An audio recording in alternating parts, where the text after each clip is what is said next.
In autumn 1922, archaeologist Howard Carter broke through the outer seal of the tomb of a little-known boy pharaoh.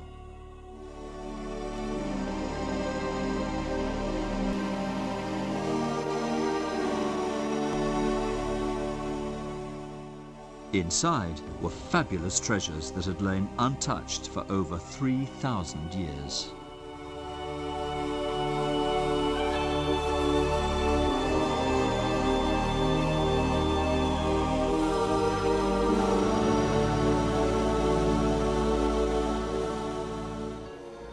This is the story of how a self-taught man, against all the odds, unearthed the greatest archaeological discovery of all time.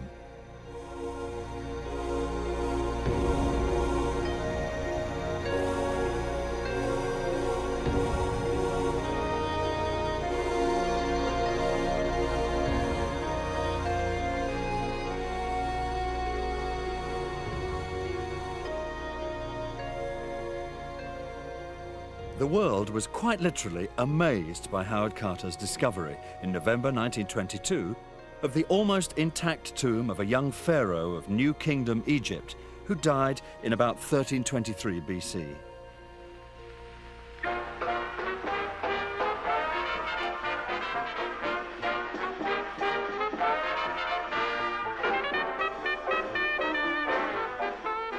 The press competed for the latest exciting news of the discovery. Tourists flocked to the Valley of the Kings in the Theban hills to catch a glimpse of strange treasures which had lain undisturbed for well over 3,000 years. In Europe and America, the new mass media created a new craze, Tutmania, which seemed to be everywhere. In 1922, this was the most powerful peacetime craze the world had ever seen.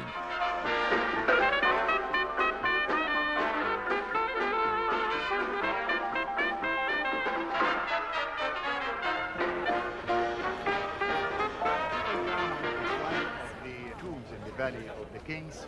Today, stimulated by a series of multi-million-dollar exhibitions of the contents of Tutankhamun's tomb, which toured the globe in the 1960s and 70s, millions of visitors come to the tomb itself and to the Egyptian Museum in Cairo, where the original discoveries unearthed by Howard Carter and his team, the jewelry, the funerary equipment, in short, the gold, are displayed complete and intact. 1800, which is almost La madera hecha su como oro y el trabajo aquí, como ya sabemos. Y pueden ver aquí el trabajo del vestido con la falda o el adorno dorado.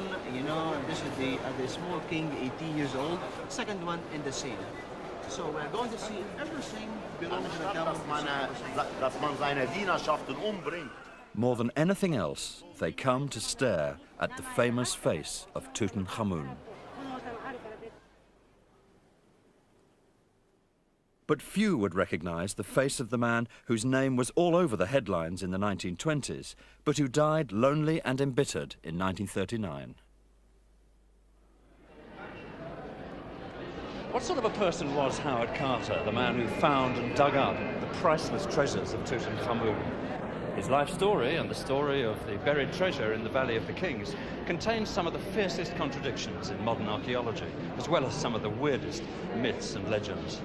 Only now, with the rediscovery of Carter's papers and diaries and pictures, with our own digging in the archive, only now can all this be cut away so that we can understand his complex personality, appreciate the significance of his discoveries, and marvel at the real legacy of the boy king Tutankhamun.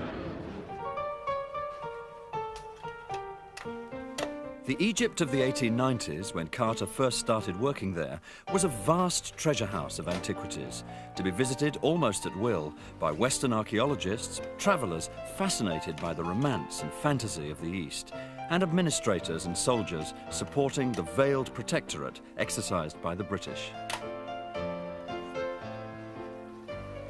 Egyptologists could now understand the written language of the ancients, and archaeology was in the process of becoming more organized as Western science encountered Eastern splendor.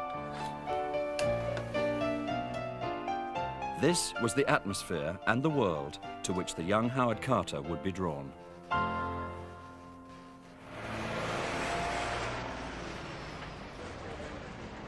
Howard Carter was born in London off the Old Brompton Road, Kensington, on the 9th of May 1874, but it was here, in the small market town of Swaffham in northwest Norfolk, that he spent his childhood. His father, Samuel Carter, earned his living as a painter of animals, wild, domestic and agricultural, and as an illustrator, also of animal subjects, for the Illustrated London News. In fact, Carter family tradition has it that Samuel did the original drawings for the great Landseer lion sculptures at the foot of Nelson's column in Trafalgar Square. But then again, Carter family tradition tended to romanticize the hard facts. Howard was the youngest of 11 children, 8 of whom survived infancy.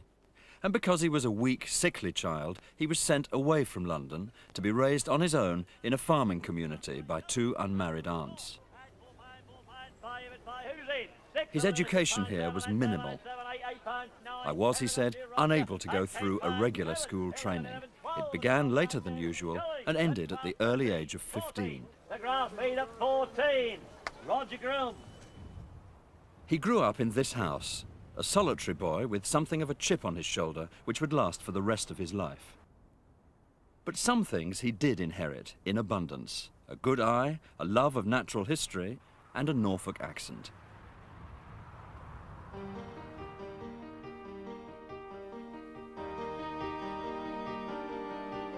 Didlington Hall, home of the celebrated Amherst family, was a 10-mile walk from Swaffham.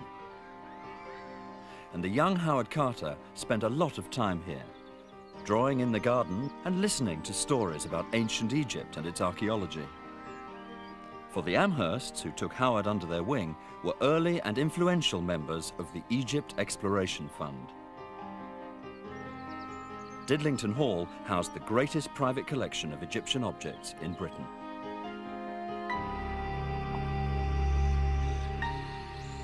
To Howard Carter, this was all pure magic, and as he put it, it gave him a premature longing for that particular country, and his first experience of drawing Egyptian objects. It was his artistic talents which secured for him, at the age of 17, a job in Egypt as a draftsman and tracer.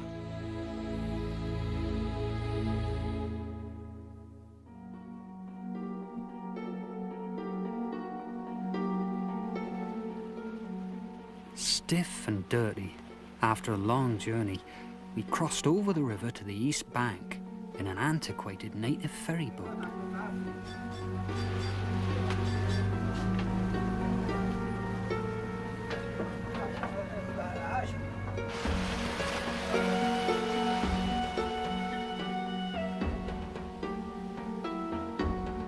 There, we climbed up to the rock terrace of the escarpment, where the ancient tombs are situated.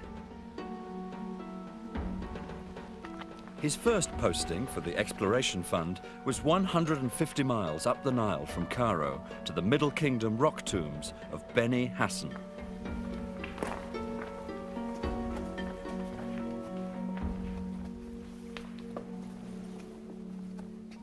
The tombs contained magnificent paintings, memorials and inscriptions which covered about 12,000 square feet of wall space.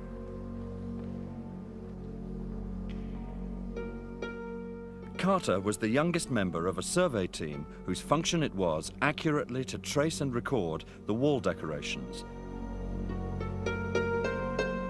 Also, to make watercolor drawings of the most important details. He was deeply impressed by the quality of the art, especially its line and color, but he felt that the tracings tended to lack life and imagination. He preferred doing watercolor versions, such as these.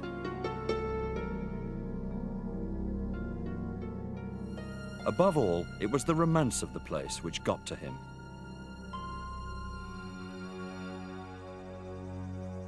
As twilight fell silently upon the rock cliffs, there was a look of gloom, an aspect of dreary isolation, which gave rise to disturbed phantoms which sometimes haunt the mind on the eve of adventure. Most nights, I watched the brilliant, starry heavens, and in imagination called up strange spirits from the past until the first gleam of dawn when, from sheer fatigue, I fell into a deep sleep.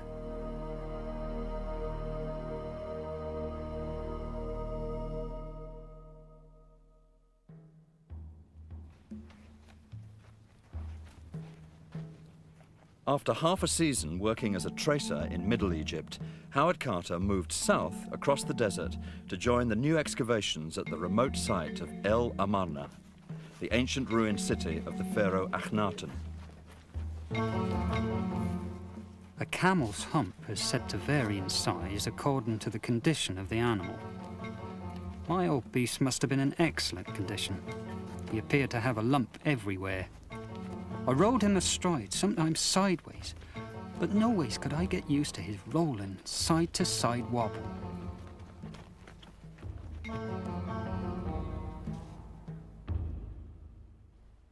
Flinders Petrie, the gifted and eccentric father of modern archaeology, had recently started excavations at El Amarna, a city which had been ransacked and deserted after the death of its pharaoh. Petrie gave the 17-year-old artist a brisk, on-site apprenticeship in the sheer hard slog of archaeology. Carter was given his first chance to practice a little independent excavation on his own. So he learned his craft, as he put it, from the very best and sternest of taskmasters.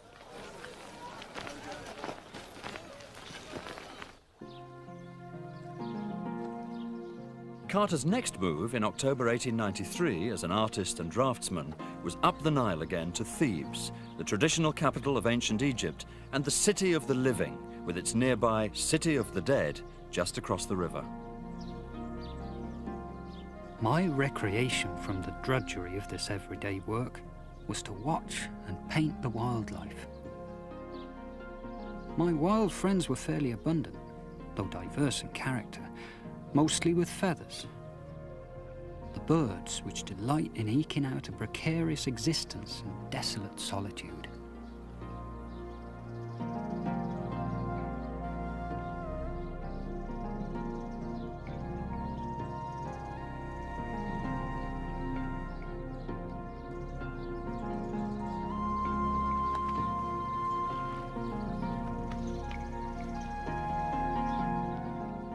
Carter's new posting was with the Egypt Exploration Fund at Deir el-Bahri, the fantastic mortuary temple of the woman pharaoh Hatshepsut, ancient Egypt's most powerful queen.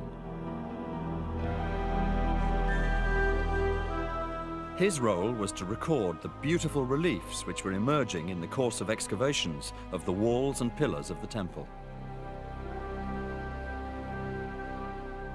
Although the next 6 years were hard work, I learned much more of the Egyptians' art than in any other place or time.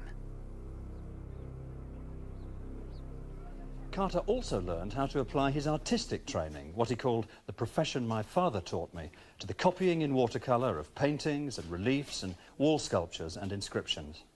Now, the traditional approach to copying involved sticking some tracing paper to the wall and tracing the outlines before sending the outlines off to a draftsman off-site who'd fill them in silhouette. Carter preferred an approach which involved much more skill and imagination and intelligence. As he put it, a free hand, some good pencils and brushes, some suitable paper, and honest work. In fact, he didn't like to call this copying at all. He much preferred the phrase drawing work, which sounded a lot less clerical and menial. But there's no doubt it resulted in far better reproductions than the old tracing method, reproductions which drew attention to Carter's abilities for the first time. In 1899, at the age of 25, to the great surprise of his associates, Carter was offered the post of Chief Inspector of Antiquities for the whole of southern Egypt by the French-administered Egyptian Antiquities Service. This senior post required him to be policeman, diplomat, and archaeologist, and his sphere of operations now included the Valley of the Kings at Thebes.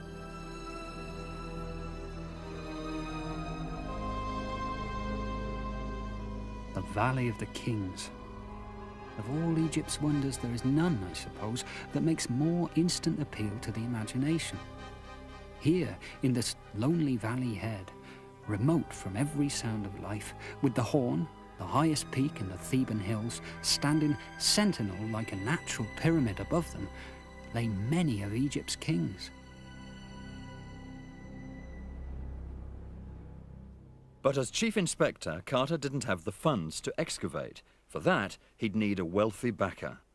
Theodore Davis, retired American lawyer, millionaire, and archaeology enthusiast, amply fitted the bill, and the two men began working together.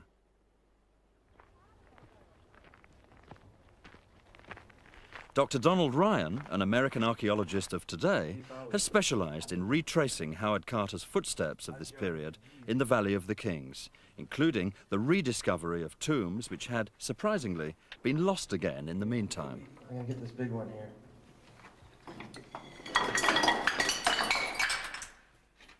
How's it going down there? A couple more minutes. We'll have enough of it cleared so we can go in. One of the tombs which Don Ryan has recently rediscovered and studied is the anonymous tomb number 60 in a tributary valley on the eastern edge of the Valley of the Kings.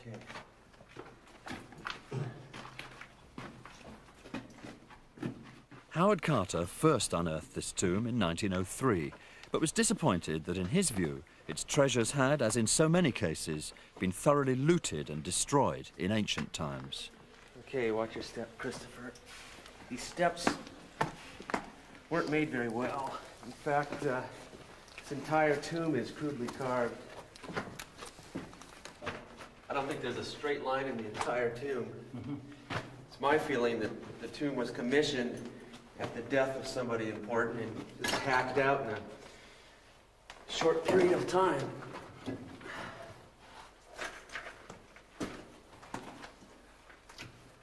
Now the ceiling here is very low, so you're gonna have to watch your head. All right.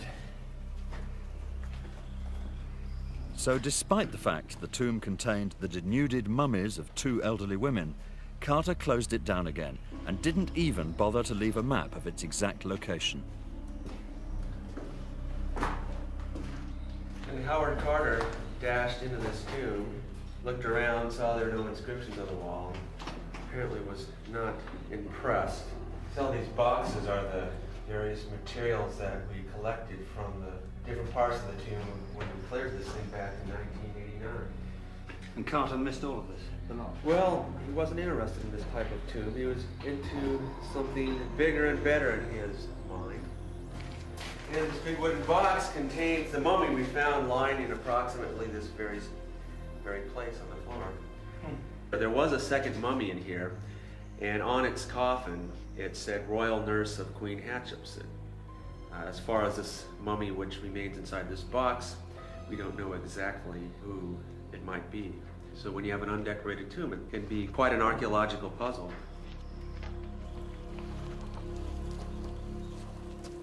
This tomb's a little different. You're gonna like it a lot.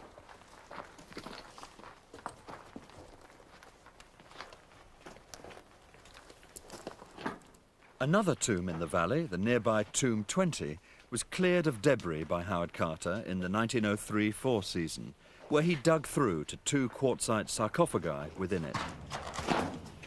It's one of the deepest, steepest, and most treacherous tombs in Egypt, and, then and now, full of air which is foul with the stench of tomb dust and bat dung.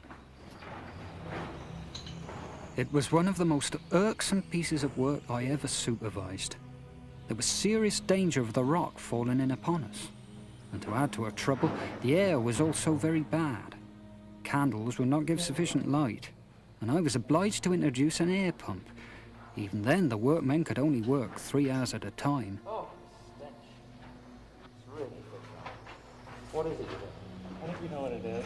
It's bat guano. I suggest you get against the wall or something, because these things, I think there'll be a lot more coming.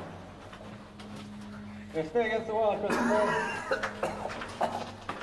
All right?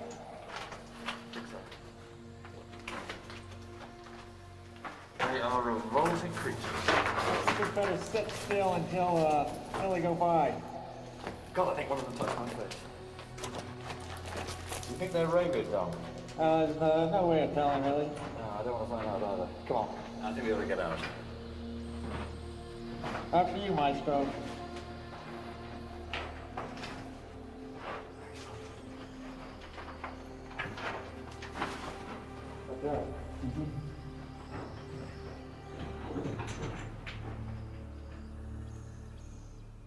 Howard Carter spent his years as chief inspector, refining his technique as an excavator, getting to know every inch of the Theban necropolis, and developing a feel for reading the signs.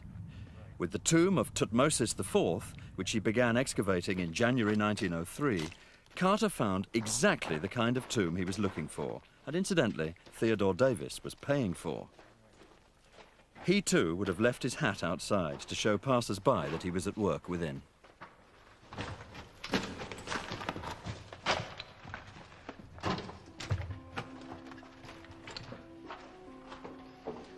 Hey, this is more like it. This is just the kind of tomb Howard Carter was hoping to find. It's a beautifully painted royal tomb of the 18th dynasty. All the little tombs he found prior to this really pale in comparison. Carter said about this that at last he'd drawn a prize in the lottery of excavation. His moment of triumph. We can see right here, there's some ancient evidence of tomb robbery. This is an ancient tomb robber's rope that was tied around the pillar here. You can see it's knotted so that the tomb robbers could climb up and down. Incredible. What does an excavator do in the moment of triumph, when he feels he has drawn a large prize? Here were all the proofs that I had found the tomb of Pharaoh Thutmose IV, Have a look at which, this. as you may conceive, gave me a considerable degree of satisfaction. This is a bit of ancient graffiti, written in a cursive form of hieroglyphs. And it says, Year 8, 3rd month of summer, Day 1, in the reign of King Horemheb. That'd be about 1311 BC. King Horemheb commanded Maya, which was one of his officials, restore the burial of King Thutmosis IV. Restore the burial? What does that mean? It means that within 80 years of the burial of King Thutmosis IV, his tomb had been robbed. It looks like someone's tried to cut out that goddess's head. Do you think that might have happened in antiquity as well? Probably not. The robbers in antiquity were more interested in precious metals and jewels and gold and such, whereas more modern robbers would be more interested in artistic things that they could sell on the art market.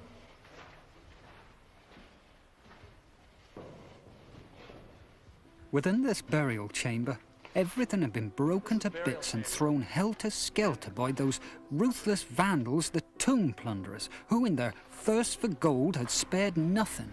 And this is the great quartzite sarcophagus of Thutmosis IV, although his mummy would never be found in this tomb.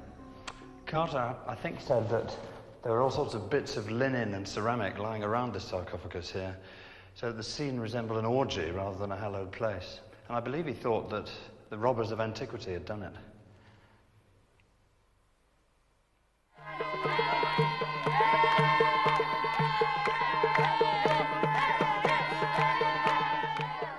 By 1904, Howard Carter's work as Inspector of Antiquities and as archaeologist had earned him a great deal of respect, if not always affection, among the communities in which he mixed. Above all, the local villagers of Gorna on the way to the Valley of the Kings. He'd learned to speak their language, he even on occasion dressed like them, and he sometimes preferred their company to that of his European colleagues. To while away the darker nights, I indulge in the diversions of the guest house. I must admit, however, that this practice was liable to serious criticism by colleagues in the government service. They thought it degrading.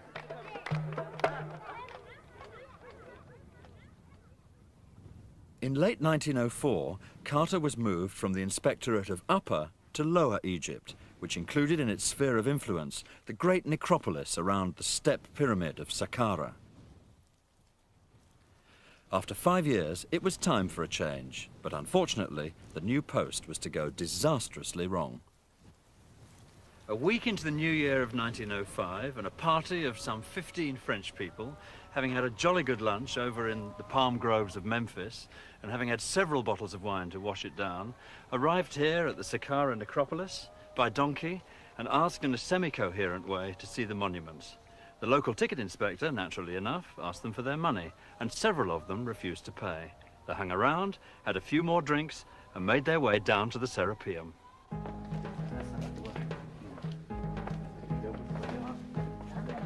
The Serapeum is an underground complex of tombs where the sacred bulls of Apis were buried. There, the French visitors, not all of whom had tickets, found that without candles, they couldn't see a thing. So they demanded their money back, at which point the tomb guard had his tarbouche knocked off his head. It was time for Chief Inspector Howard Carter to be summoned to confront the French. He asked for everyone's name and address and requested the group to leave the site immediately. They refused, and in the course of further exchanges, one of the tomb guards was hit in the face, and Carter himself was threatened with a punch on the nose. The phrase dirty French was heard by several witnesses to soil Howard Carter's lips as he ordered his men to defend themselves as best they could. A couple of tomb guards were quite seriously hurt, an interior decorator got hit on the head, an accountant from a French gas company was felled to the ground with a truncheon. Any compromise on Carter's part would have settled things. To set natives against Europeans, he was told, was not proper. But he simply wouldn't see it that way. In the next few days, Howard Carter demanded that legal action be taken against the French who'd started the affray in the first place, while on the French side, a formal complaint was lodged with Monsieur Gaston Maspero, the Director of Antiquities. This made Carter even more stubborn, and he began to ask for a public apology as well. He, the Gaffirs under his command, the profession of archaeologist, and the British Empire, probably in that order, had all been slighted, and he wanted satisfaction. The fragile entente cordiale between the British and French communities was getting less cordial by the minute. Maspero felt a token expression of regret to the French Consul General was in order. Theodore Davis advised him to give in for the sake of peace and harmony. That, he added, was the gentlemanly thing to do. But Carter wouldn't budge.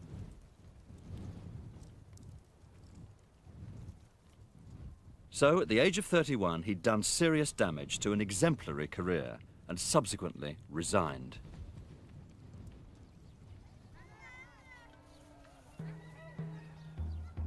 He returned south to Luxor and lived in self-imposed isolation amongst the locals in the foothills of the City of the Dead. For the next 3 years, he guided wealthy visitors around the sites of Upper Egypt and sought commissions for his watercolor paintings. He was short of money, and it was a hand-to-mouth sort of existence.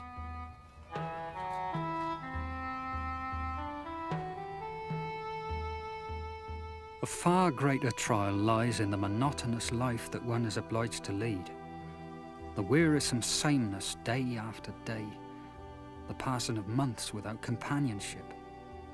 A loneliness that can at times become almost intolerable. Without some mental occupation, it would, I believe, become suicidal.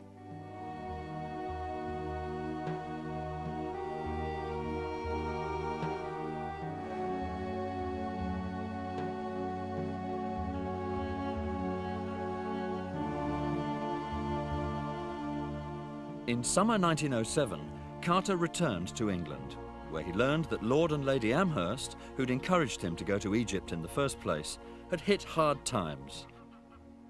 Didlington Hall was up for sale, and the great Egyptian collection was to be dispersed. His world seemed to be collapsing all around him. Didlington is in brown paper parcels, and Lady Amherst is saving odd bits of string.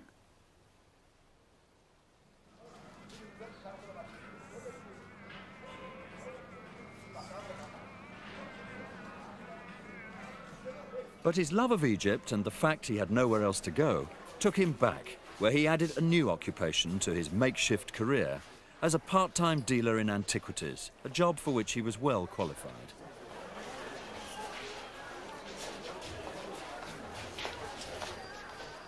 He knew what he was doing and was well known to those who regularly sold their discoveries and acquisitions in the bazaars and side streets. It was a case of gamekeeper turned poacher.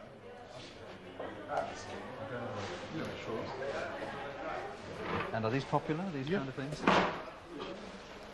And your ceiling, now that really is old, eh? I was not for sale.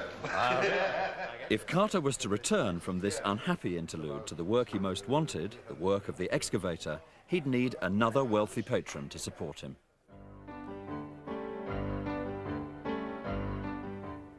George Herbert, 5th Earl of Carnarvon, was a sporting gentleman. In the early years of the century, he'd had a spectacular motoring accident, which led him to spend time away from the family home at Highclere Castle, Wiltshire, on doctor's orders, in a place where the climate was said to be better for him, and also to his search for another absorbing pastime, the excavation and collection of Egyptian antiquities. I would much rather, he said, find an unrifled tomb than win the Derby. And he was in the enviable position to do both.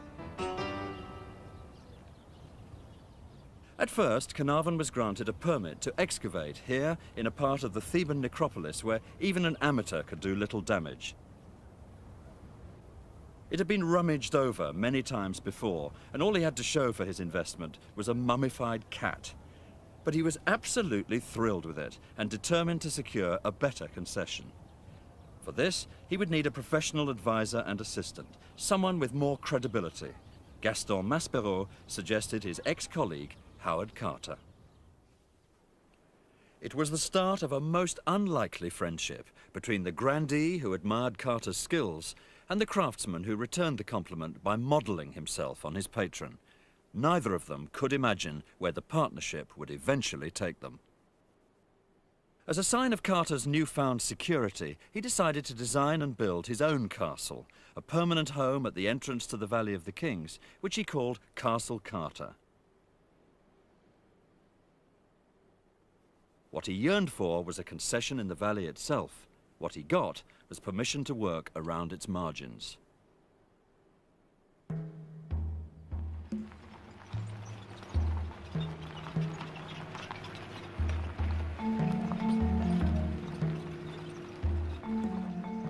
Remote and difficult areas, such as the mountains 1,800 feet above the valley, which involved several hours' trek by donkey and on foot across the hot desert, sometimes concealed secret tombs. The most dramatic discovery occurred a while later, when Howard Carter heard down the grapevine that a rock tomb in a sheer cliff face had been revealed by a flash flood, and that tomb robbers were already at work. Dr. Don Ryan took me on a hair-raising trip in temperatures which reached 55 degrees centigrade to retrace Howard Carter's steps towards the scene of the crime. How much further have we got to go? Little ways further, but from here it's all on foot. How long will it take? 20 minutes, half hour, something like that. That's your pace. It's your pace. I should think about 3 hours.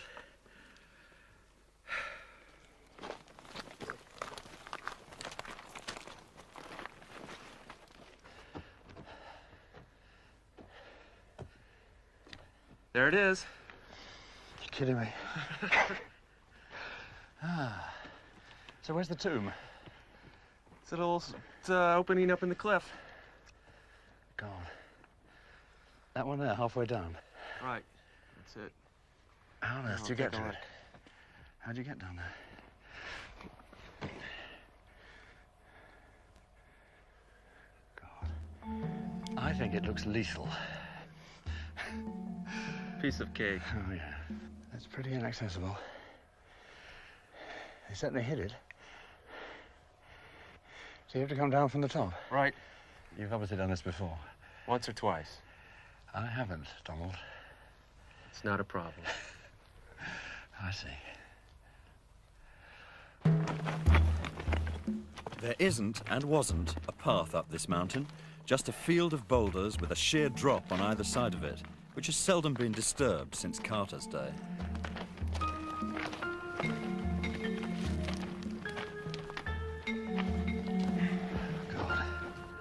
We're right on top of the cliff right now.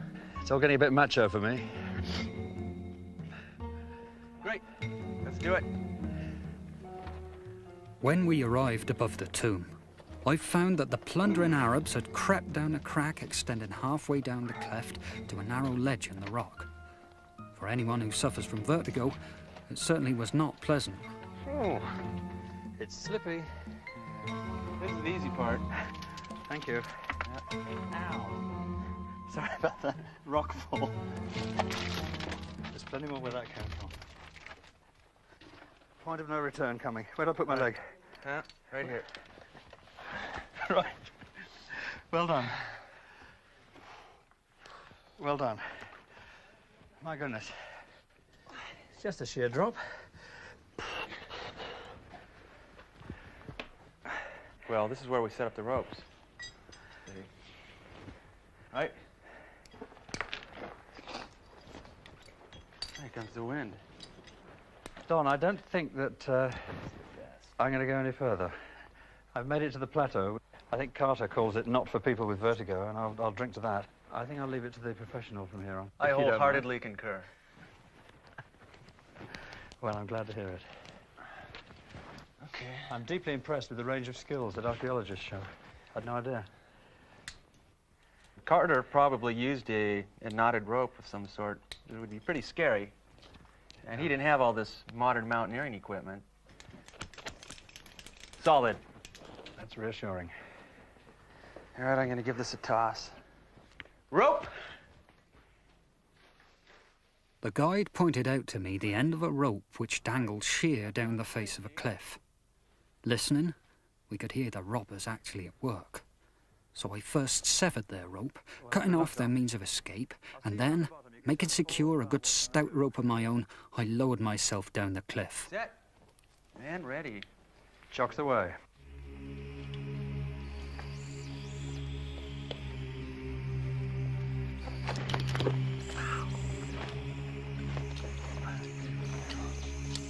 You okay? Oh, yeah. No problem. It's a bit bumpy.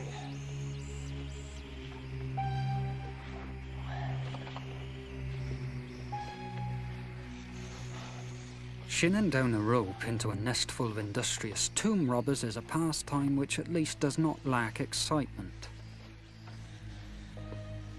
There were 8 at work, and I gave them the alternative of clearing out by means of my rope, or else of staying where they were without a rope at all. Eventually they saw reason.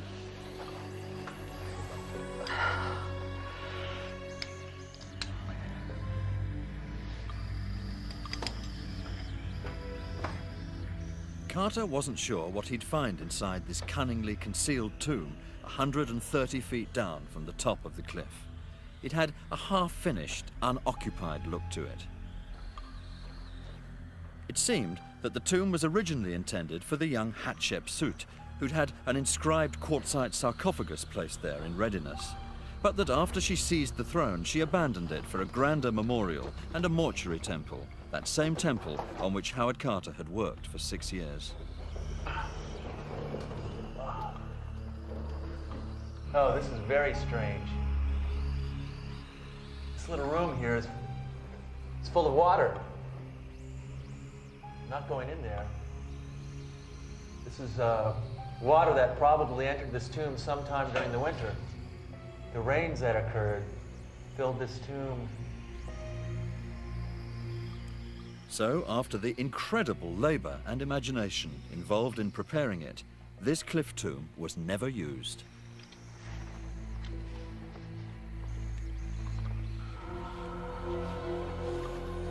In this secret spot, her mummy would have had a reasonable chance of avoiding disturbance. In the valley, it had none. A king she would be, and a king's fate she shared.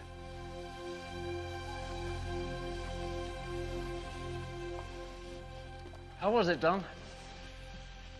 Been damaged excessively by flooding. See, when Howard Carter was working on this tomb over a period of 20 days, he came up and down this little bit here in a net. Let down by someone from above or from below? Hell, probably with a pulley of some sort. Yeah. Sounds a more civilized way to travel to me. There you go. Thank you, old chap. Well done. In spring 1914, Theodore Davis publicly announced that the Valley of the Tombs is now exhausted, and he pulled out. But Carter was convinced there was still at least one more tomb to be found, and he had good reason. Every day, hundreds of tourists walk past this spot, which is unmarked, without even noticing it. And yet, it played a key part in the research which led to Howard Carter's great discovery. The research involved a series of finds made between 1905 and 1909 under the patronage of Theodore Davis. In particular, the discovery of some objects which proved to bear the name Tutankhamun. The discovery was from this so-called tomb, which is less of a tomb really, more of a box cut into the rock. And it took the form of 12 storage jars, the remains of a funerary feast, some embalming fluid, and some seal impressions. Theodore Davis was convinced he'd stumbled on the badly plundered tomb of Tutankhamun, and he said as much at a public gathering where he also showed what happened to papyrus when it had been buried for over 3,000 years by tearing a large piece of it to pieces in front of the assembled company. Howard Carter was less convinced. He came to believe that the objects which were removed from this so-called tomb had been taken from another royal tomb, which must be located nearby. The true significance of these discoveries wasn't appreciated until later, by which time Carter had planned a systematic search of the valley beyond. But his plans came abruptly to a halt.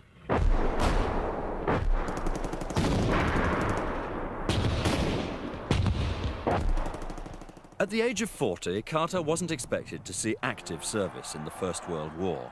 But at the beginning of 1915, he was recruited into the shadowy world of the intelligence department of the War Office in Cairo, where his knowledge of Arabic was useful for official communications, and where he became a kind of king's messenger. But it wasn't until the end of the war that he could return to archaeology in earnest. Work resumed in the valley in December 1917, with Howard Carter still digging on behalf of Lord Carnarvon, but now planning what he called a systematic and exhaustive approach to the whole business of finding an undiscovered tomb. It was an approach which involved taking a 2.5-acre area of ground, defined by the triangle the tomb of Ramses VI, the tomb of Manetho, and the tomb of Ramses II. A triangle rather like this: Ramses VI, Manetho, Ramses II. Then, dividing it up on a grid system derived from plans for artillery barrages in the First World War, and then systematically digging away all the loose chippings and debris right down to the bedrock. As Carter commented, in 1917, our real campaign in the valley commenced. Carnarvon employed up to 100 men to shift thousands of tons of stone chippings thrown up by previous excavations. As 5 seasons went by, Carnarvon was all for abandoning a search which seemed to be getting nowhere slowly. But Carter argued for one last season, which he even offered to fund himself, and Carnarvon eventually agreed. The season would begin on the 1st of November 1922 with the clearance of the remains of some ancient workmen's huts built for the labourers who dug the tomb of Ramses VI. It was his last chance. 3 days later, a slab of limestone was uncovered here, probably by the water boy, the most junior member of the workforce. It turned out to be a step cut into the bedrock. By late afternoon, the outlines of 12 steps had been cleared, leading down to the upper part of a door, which was plastered and sealed. But the seal impressions on the door were indistinct. With enormous self-control, Carter ordered the steps to be filled in and sent a telegram in code to Lord Carnarvon. At last have made wonderful discovery in valley. A magnificent tomb with seals intact, recovered same for your arrival. Congratulations. 2.5 weeks later, Lord Carnarvon and his daughter Lady Evelyn Herbert arrived in Egypt, and by the afternoon of the 24th of November, the stairwell had been cleared. Digging down a few inches below the seal impressions he'd already looked at, they unearthed some much clearer ones. Carter could even make out a name on one of them, the name of Tutankhamun. But their excitement became anxiety when they saw that the door had been opened by force at least once before and then replastered and resealed in antiquity. The door was carefully removed, revealing a 30-foot sloping passageway filled with limestone chippings, through which a tunnel had already been dug and again refilled in the top left-hand corner. By 4 o'clock in the afternoon of Sunday, 26th of November, the passageway had been cleared. There was a second sealed door. His hand shaking, his throat dry, Carter cut a small hole through the door. He lit a candle and peered into the darkness. At first I could see nothing. The hot air escaping from the chamber caused the candle flame to flicker. But presently, as my eyes grew accustomed to the light, details of the room within emerged slowly from the mist. Strange animals, statues, and gold. Everywhere, the glint of gold.